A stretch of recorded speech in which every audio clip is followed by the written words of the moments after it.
ఆత్మనమస్తే. ఈరోజు మనం జపించవలసిన నామము పంచతన్మాత్ర సాయకాయ నమః.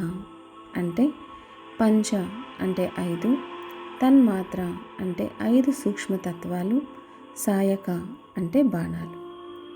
5 సూక్ష్మమైన తత్వాల రూపంలో బాణాలు ధరించిన తల్లికి నా నమస్కారము అని అర్థము. శబ్దము, స్పర్శ, రూపము, రసము, గంధము అనున్నది 5 తన్మాత్రాలు. లలితాదేవి యొక్క 5 బాణాల ద్వారా మనసును ఆకర్షిస్తుంది, ఇంద్రియాలను నియంత్రిస్తుంది, భౌతిక అనుభవాలను ఆధ్యాత్మిక అనుభూతిగా మారుస్తుంది. ఇవి బాధ కలిగించే బాణాలు కాదు, జ్ఞానం మరియు దివ్య ప్రేమను మేల్కొలిపే బాణాలు. ఇప్పుడు సుఖంగా కూర్చొని కళ్ళు మూసుకొని శ్వాస మీద ధ్యాస పెట్టండి. లలితాదేవిని మీ ముందు ఉన్నట్లు ఊహించుకోండి. ఆమె చేతిలో చెరుకు విల్లు 5 బాణాలు ఉన్నాయని ఊహించుకోండి. ఇప్పుడు ప్రతి ఇంద్రియంపై దృష్టి పెట్టండి. శబ్దము, చుట్టూ ఉన్న శబ్దాలను గమనించండి, వాటిని దేవికి అర్పించండి. స్పర్శ, గాలికి మీ శరీరం తాకుతున్న అనుభూతిని స్పర్శించండి.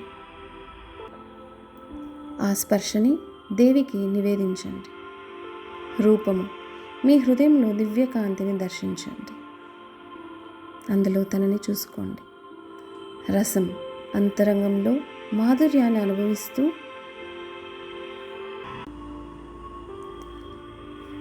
ఆ మధురత్వాన్ని తనకి నివేదించండి. గంధము, ఒక దివ్య సువాసన మీ చుట్టూ వ్యాపిస్తున్నట్లు భావించి అది మా లలితగా భావించండి. ఇప్పుడు మన ఇంద్రియాలు అన్నీ తన ఆధీనంలో ఉన్నట్లు, కోరికలు భక్తిగా మారుతున్నట్లు, బయట ప్రపంచం నుండి అంతరానందానికి ప్రయాణిస్తున్నట్లు భావించండి. లలితాదేవి ఆ 5 బాణాలను మీ హృదయంలోకి పంపుతున్నట్లు భావించండి. అవి మీలో దివ్య చైతన్యాన్ని మేల్కొలుపుతున్నట్లు భావించండి. ఆ శాంతిలో కొంత సమయం లలితాదేవిని స్మరించండి. ఓం పంచతన్మాత్ర సాయకాయ నమః. ఓం పంచతన్మాత్ర సాయకాయ నమః.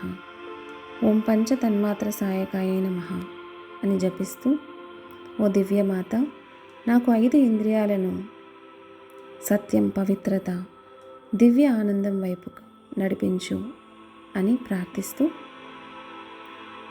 ఆత్మనమస్తే.